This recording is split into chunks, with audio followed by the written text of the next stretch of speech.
대통령들을 이렇게 쭉 보지 않습니까? 그러면 대통령들 가운데 의외로 대단한 집안 출신이 그렇게 많지 않습니다. 아마 여러분들도 좀 생각해 보시면 금방 동의하실 수 있는 얘기라고 생각을 합니다. 대부분의 대통령들이 그냥 평범한 집안 혹은 그보다 더 어려운 집안에서 태어나서 정말 많은 어려움들을 경험하고 난관을 다 뚫고 그 자리까지 올라간 분들이 많습니다. 미국의 대통령들만 봐도 링컨이라든지 다양한 사람들이 아주 어려운 상황 속에서 정말 힘든 일들을 많이 경험하고 자란 것을 우리가 잘 기억하고 있습니다. 특별히 위대한 업적을 남긴 사람들이 대부분이 이러한 어려운 가정 출신입니다. 모세가 노예의 아들 아니었습니까? 히브리 노예의 아들. 물론 그 집안은 레위 집안이고 훌륭한 집안이라고 말할 수 있지만 그건 우리들 얘기고 애굽의 입장에서 봤을 때 모세는 아무것도 아닌 집안의 아들이었습니다. 하지만 하나님의 은혜로 바로의 궁정에서 많은 훈련을 받고 또 광야에서 훈련을 받고 그가 리더가 되었습니다. 여호수아는 어떠한 사람이었습니까? 여호수아도 대단한 집안일 수 있지만 그는 모세의 수종들던 자였습니다. 그는 종이었습니다. 별거 아닌 사람이었을 수 있습니다. 그런데 그가 바로 오늘 이 이스라엘을 가나안 땅에 정착시키는 가장 중요한 임무를 감당하는, 그래서 모세의 위대함이 있지만 여호수아가 갖고 있는 또 위대함도 있지 않겠습니까? 우리 모두가 다 부족했던 사람들입니다. 물론 지금도 부족하지만 아무것도 아니었던 삶들이 얼마나 많았습니까? 우리가 다 대단한 집안 출신이 아니고 다 좋은 학교 나온 것이 아니고 다 좋은 직업을 가졌던 것이 아니지만 우리가 다 하나님의 은혜 속에 거하면 이렇게 성장하는 은혜가 있고 변화되는 은혜가 있고 그리고 하나님께 쓰임받는 주의 종들이 다 될 줄로 믿습니다. 여호수아는 이 올라가는 과정, 우리가 끝만 보면 굉장히 귀한 사람이 되었지만 올라가는 과정이 있었습니다. 그리고 그 과정을 다 잘 지나갔습니다. 여러분, 인생이 어떻게 처음 시작과 끝만 있겠습니까? 그냥 종에서 리더가 되는 것이 아니라 이 가운데의 과정이 여호수아가 참 하나님을 순종하고 하나님의 말씀 가운데 서 있고 오늘 주신 말씀을 지킨 거예요. 너는 좌로나 우로나 치우치지 말라.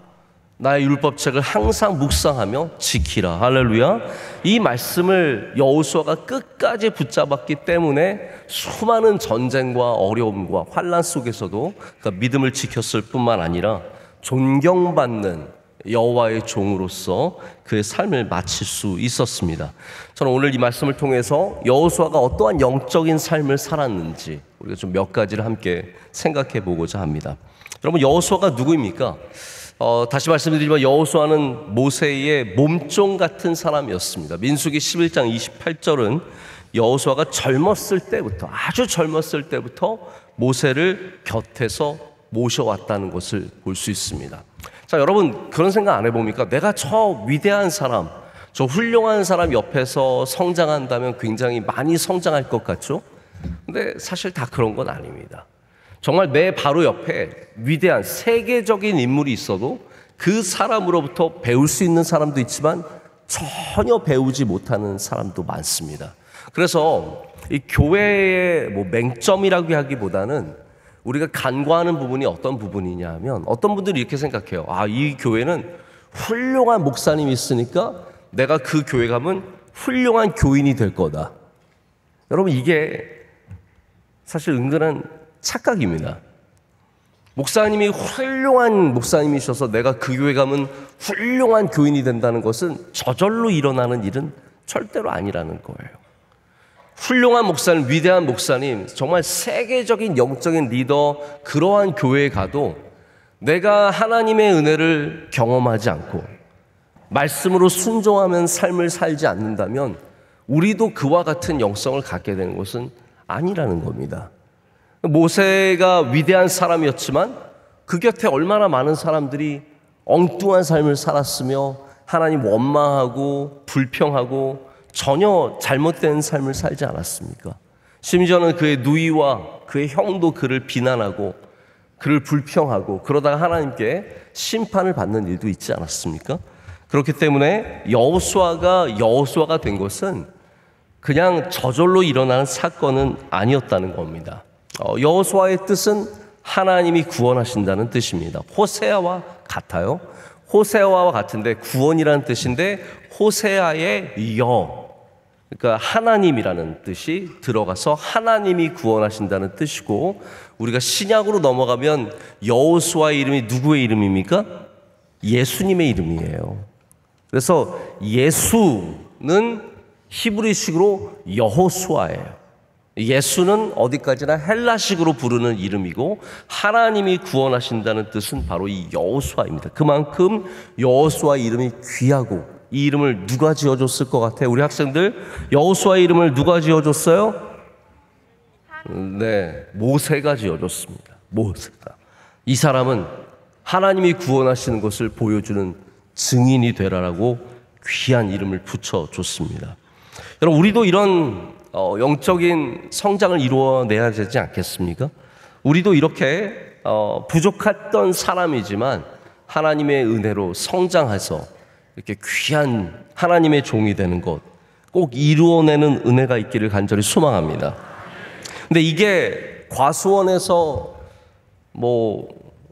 우리 보통 하우스라고 말하는 비닐하우스에서 망고를 길러내는 그런 일은 아니라고 생각합니다. 모세는 광야에서 큰 사람입니다. 한 마리도 제대로 훈련을 받았다는 겁니다. 저는 오늘 개인적으로는 우리 학생들 1시간, 2시간 잠고 되게 안타깝게 생각하지만 저는 이것도 귀한 훈련이라고 믿습니다. 우리 4, 5, 6학년 학생들이 어디 가서 1시간, 2시간 자면서 새벽 예배를 드릴 수 있겠습니까? 부모님이 깨워서 일어날 수 있겠습니까? 우리 교회에서 이런 훈련이 어려운 훈련일 수 있지만 저는 이런 훈련을 통해서 수많은 여호수아들이 여기서 길러질 것을 분명히 소망하고 믿습니다. 여러분은 훈련을 받고 계십니까? 여러분이 그냥 편하게만 신앙생활하면 절대로 훈련이 될 수 없습니다. 어려운 신앙생활이 있어야 합니다. 내가 힘들지만 버티는 시간들이 있어야 하고요, 어렵지만 감당하는 일들이 있어야 그것이 우리에게 훈련이 되고 그것이 우리로 성장하게 하는 계기가 된다는 것이죠. 여러분, 오늘도 여러분 삶 속에서 힘든 일들, 어려운 일들을 만날 때마다 분명히 내가 훈련받고 있음을 기억하시면서 광야에서 성장하는 여호수아처럼 길러지는 주의 종들 되시기를 축복합니다. 우리가 여호수아를 주목해야 하는 특별한 이유가 있습니다. 왜냐하면 여호수아는 변화의 시기를 이끌어간 귀한 종이기 때문입니다.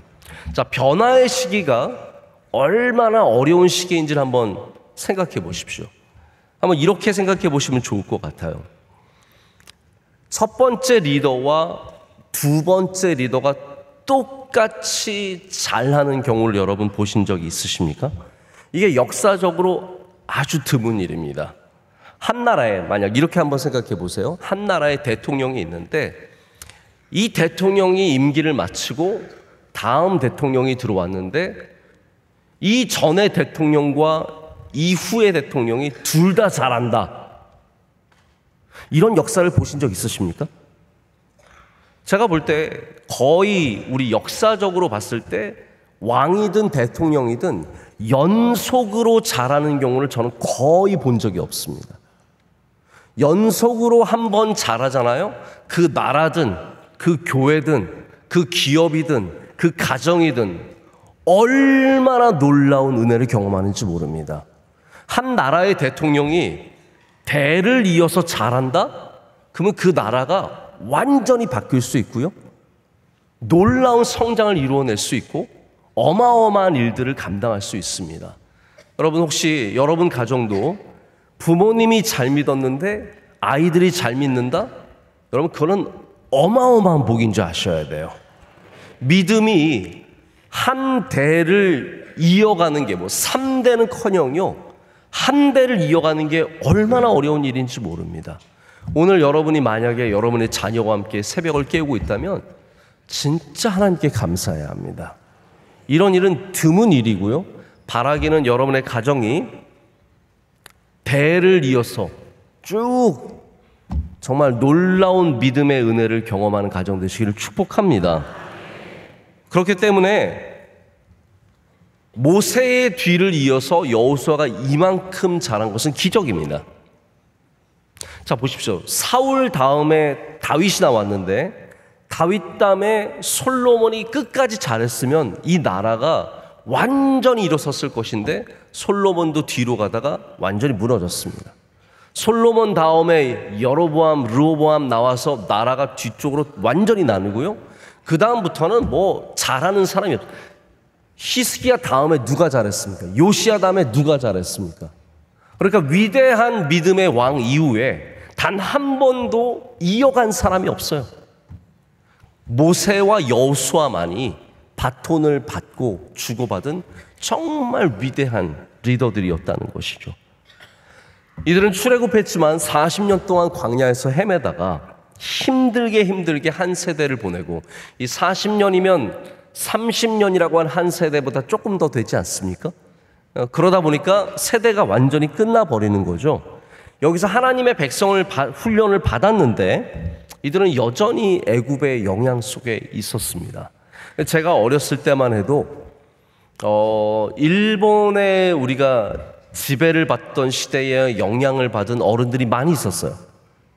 뭐 지금은 다 대부분 돌아가셨지만 우리도 아마 여기에 살아계신 분들 중에서도 일본의 교육을 받으신 분들 계실 거예요. 그분들은 뭐 여전히 일본말도 잘하시고 뭐 그때의 어떤 경험과 기억이 많이 있으신 분들이 계셨거든요. 그러니까 애굽에서 탈출해서 40년 동안 애굽의 기억이 얼마나 지배적이었겠습니까? 한번 생각을 해보세요. 무슨 일을 하든지 애굽 때는 뭐 안 그랬었는데 애굽에서는 이랬었는데 이런 말 나오지 않겠습니까? 그럼 미국도요 1년 연수 갔다 온 사람 미국말 진짜 열심히 합니다. 미국에는 이렇지 않은데, 미국은 내가 이렇게 살았는데, 미국 사람들은 이렇던데. 근데 430년을 애굽에 살았던 사람들이 애굽의 영향력이 얼마나 컸겠습니까? 근데 하나님께서 이 애굽의 물을 빼시는 거예요. 40년 동안 광야 생활을 통해서 애굽의 물을 계속 빼시는 겁니다. 하나님 나라의 백성의 훈련을 받게 하시는 겁니다. 여러분, 우리는 반드시 하나님 나라 백성의 훈련을 받아야 합니다. 우리는 세상 사람의 훈련을 받는 것이 아니라 빨리 애굽 사람의 물을 빼고 하나님 나라의 백성이 되어야 합니다.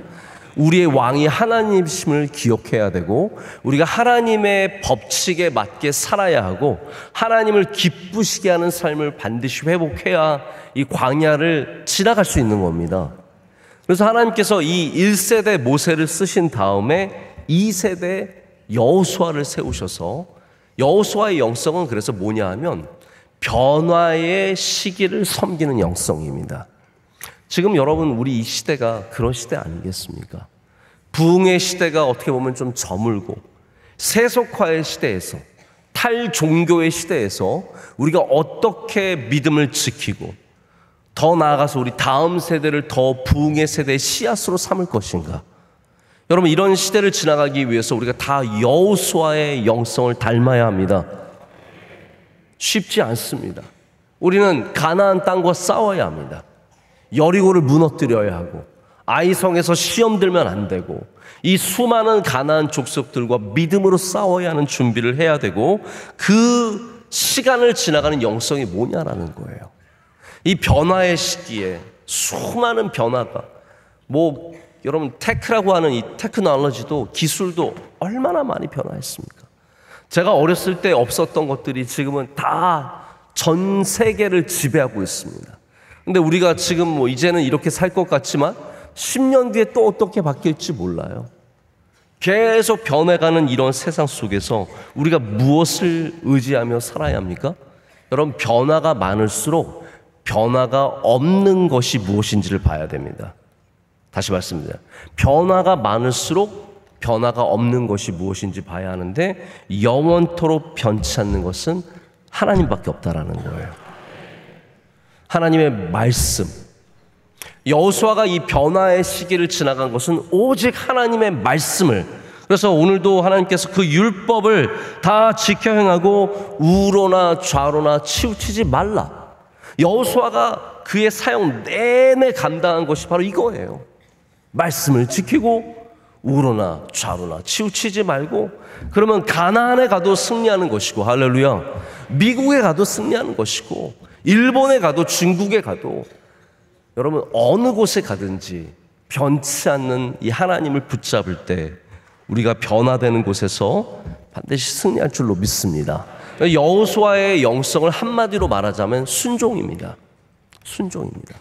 여호수아 1장은 하나님의 말씀에 순종할 것을 요구하시는 하나님의 말씀이 담겨져 있고, 이것을 여호수아가 끝까지 감당하게 되는 거죠. 여러분, 많은 사람들이 왜 순종하지 못할까요? 좋은 줄 알지만 왜 순종하지 못할까요? 아이들에게 야, 새벽 예배 가자. 여러분, 새벽 예배가 나쁜 겁니까? 나쁜 거예요? 새벽 예배 좋은 줄로 믿습니다. 근데 좋은 줄 아는데 왜 못 올까요? 우리가 이 순종의 가치를 모르기 때문이에요. 이게 우리의 삶에 얼마나 귀한지를 모르기 때문에, 그냥 힘들기 때문에, 어렵기 때문에, 졸립기 때문에 아무리 좋은 것을 하자고 해도 못 따라가는 거죠. 여러분, 순종의 가치를 알아야 그리스도인이 되는 겁니다. 절대로 믿음 생활, 내 의와 내 지식과 내 능력으로 감당하려고 하지 마십시오. 내가 믿음이 좋으니까 나가야지. 내가 훌륭한 사람이니까 나가야지. 내가 그래도 남들보다는 뛰어난 사람이니까 이렇게 살아야지. 아닙니다. 우리는 순종의 마음으로 살아야 돼요. 왜 예배해야 합니까? 순종하기 때문에 예배하는 거예요. 하나님께서 예배를 우리에게 하라고 말씀하셨기 때문에. 왜 사랑해야 합니까? 내 성품이 부족한데도 왜 사랑해야 하고, 왜 용서해야 되고, 왜 이해해야 됩니까? 순종하기 위해서 한다는 거죠. 저는 여호수아가 어떤 면에서는 모세보다 비교할 수 없을 정도로 부족한 사람이라고 생각해요. 그러나 여호수아가 이만한 일을 감당할 수 있었던 것은 그가 순종하는 사람으로서 변치 않고 좌로나 우로나 치우치지 않고 이 말씀을 꼭 붙잡고 살았기 때문입니다. 여러분도 그러한 영성을 닮아가시길 축복합니다. 두 번째, 제가 여호수아에게서 발견하는 것은 이 순종의 모습으로서 하나님을 따라가는 자세입니다.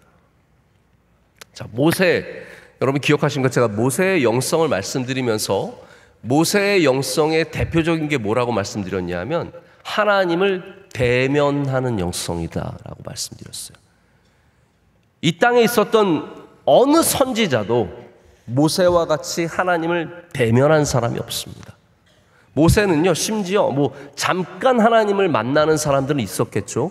근데 모세는 십계명을 받기 전에 40일을 주야를 그 호렙산에서, 시내산에서 구름이 낀 웅장한 막 천둥이 치는 그 정말 거룩한 그곳에서 하나님과 40일을 있었어요. 여러분, 이게 상상이 되십니까? 저는 하루만 있어도 기에 눌려가지고 죽었을 것 같아요. 40일을 하나님과 대면한 사람이에요. 그런 모세가 있었는데 여호수아는 그럼 어떠한 사람입니까? 여호수아는 하나님과 대면할 수 없었습니다. 모세와 같은 그러한 능력 있는 지도자도 아니었고 하나님께서 그것을 허락해 주지도 않으셨어요. 하나님과 대면하는 건 우리 마음대로 하는 게 아닙니다. 하나님께서 허락해 주셔야 되는 건데, 그럼 여호수아는 어떠한 사람이었습니까?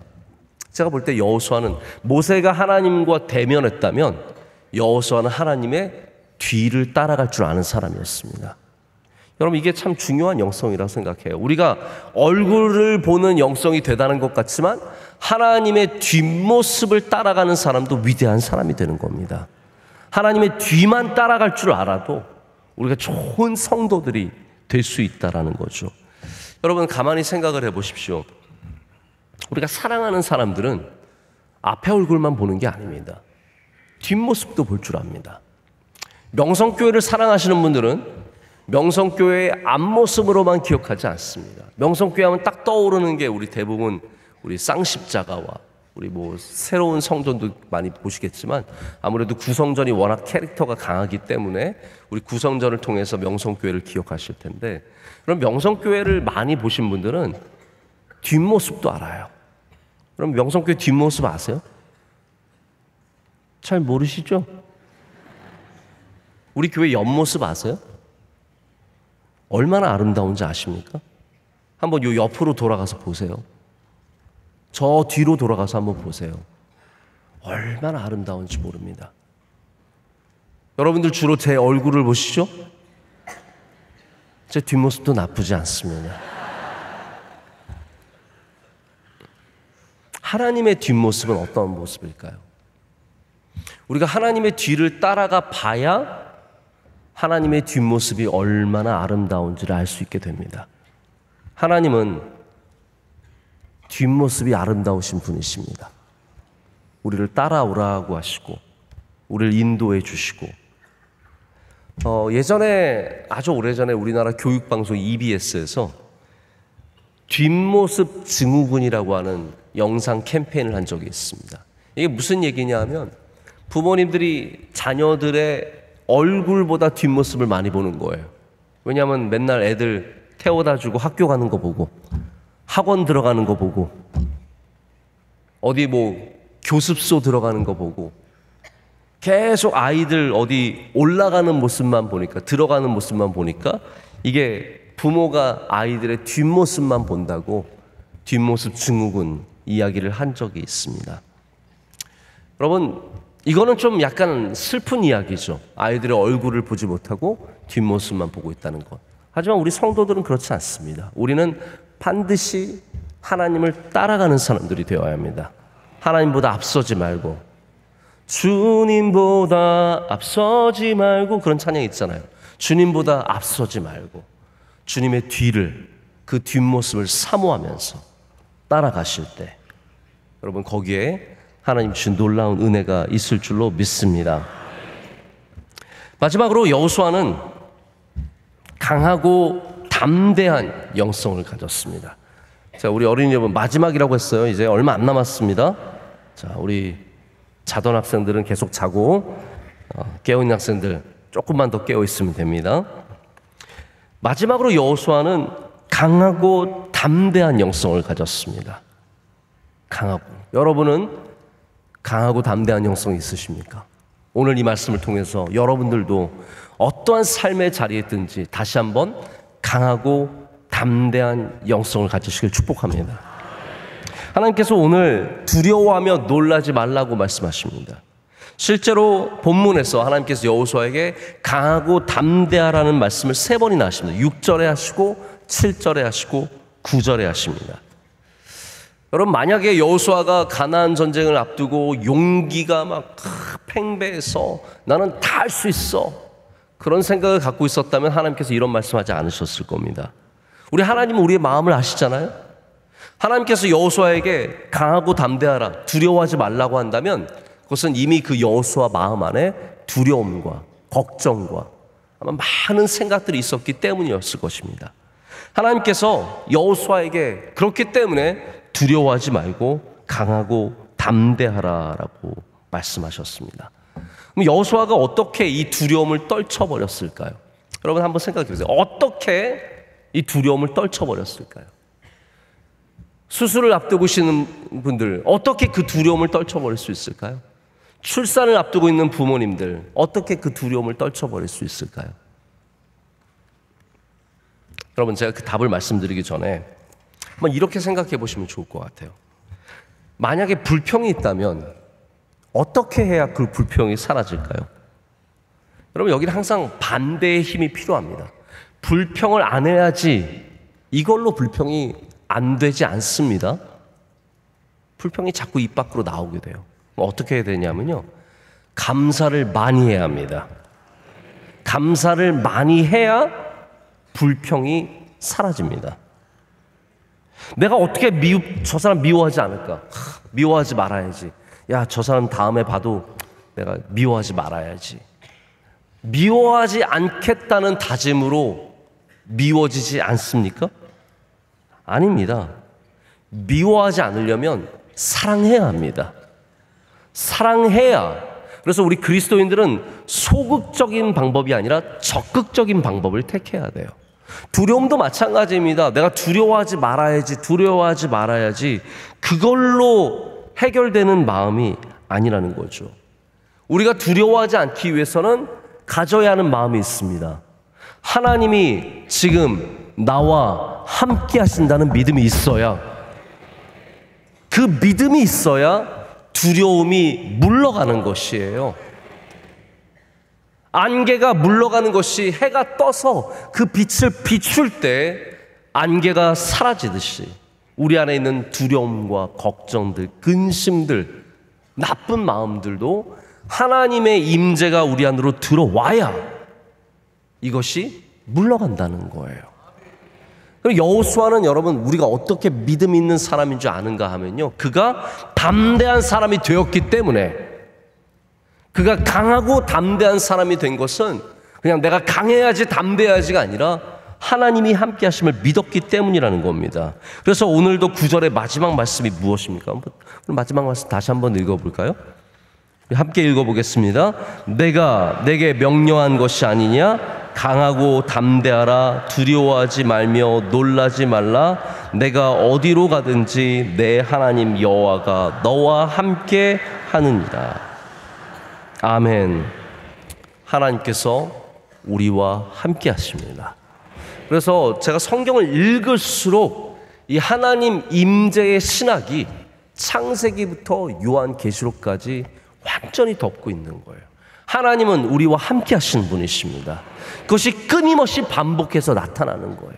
아브라함에게 나타나셔서 내가 너와 함께 한다고 말씀해 주시고, 이삭에게 말씀해 주시고, 야곱이 막 어쩔 줄 몰라 할 때 약국강가에 하나님께서 오셔서 그에게 나타나 주시고, 이 모든 일들이 하나님께서 우리와 함께 하심을 보여주시기 위한 임마누엘의 신학입니다. 우리 산상성회 때도 여호와 삼마의 말씀으로 은혜를 많이 받았는데, 여러분 항상 기억하시길 바랍니다. 우리의 두려움 어떻게 사라지겠습니까? 하나님께서 나와 함께 하신다. 하나님께서 지금 여기에 계신다.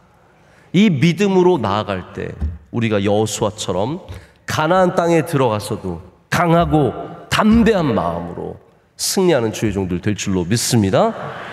여러분, 무슨 일을 해도 다 걱정이 있습니다. 아마 어제 우리 4, 5, 6학년 자녀들 교회 보내놓으시고 애는 잘 잤는데 부모님은 못 주무신 분들 계실 거예요. 저는 이번에 처음으로 저희 중학생 아들도 저희 초등학생 딸도 다 수련회 와 있었어요. 저희 첫째 아들은 지금 원주 수양관에 가 있고요. 저희 둘째 딸은 어저께 여기 교회에서 잤어요. 두 아이들을 다 처음으로 보냈는데 놀랍게도 이렇게 자유할 수가 없어요. 아, 이게 자유구나.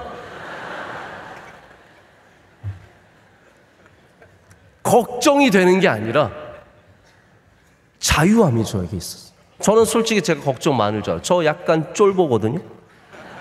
솔직히 막 보내놓고 얘가 잠은 잘 잘까, 애들이랑 잘 놀까, 밥은 제대로 먹을까, 씻을까, 잘 일어날까, 그런 거 걱정하고 있을 줄 알았는데요, 단 한 푼도 걱정이 되지 않고 오직 평안과 자유함만이 제 안에 가득한 것을. 그럼 왜 그럴까요? 저는 분명하게 믿습니다. 하나님께서 우리 아이들과 함께 하실 것을 믿습니다. 제가 어제 새벽에도 집착이라는 제목으로 주제로 하나님 말씀 나눴는데, 여러분, 자녀들을 집착한다고 자녀들이 잘 되는 거 아닙니다. 하나님께 맡기십시오. 하나님의 임재 안에 여러분의 자녀들을 두면 여러분의 임재 안에 있는 것보다 훨씬 복된 겁니다. 내가 그를 헬리콥터맘이라고 하죠. 위에서 투투투투 계속 드론맘이라고 해도 될 것 같아요. 요즘에는 계속 봐준다고 그 아이가 잘 되는 게 아닙니다. 하나님께서 이미 우리와 함께 하십니다. 우리 자녀들에게 하나님과 동행하는 것을 가르쳐 주신다면 이 아이들이 이 어려운 세상에서 두려워하지 않고 강하고 담대한 주님의 자녀들로서 하나님과 동행하며 승리하게 될 줄로 믿습니다. 여러분도 무슨 일을 앞두고 있든지 하나님, 저와 함께하여 주시옵소서. 강하고 담대하게 하여 주시옵소서. 두려움이 떠나가게 하여 주시옵소서. 기도하시고 여호수아처럼 이 어려운 시대를 이겨내는 그러한 믿음, 영성 가지시기를 축복합니다.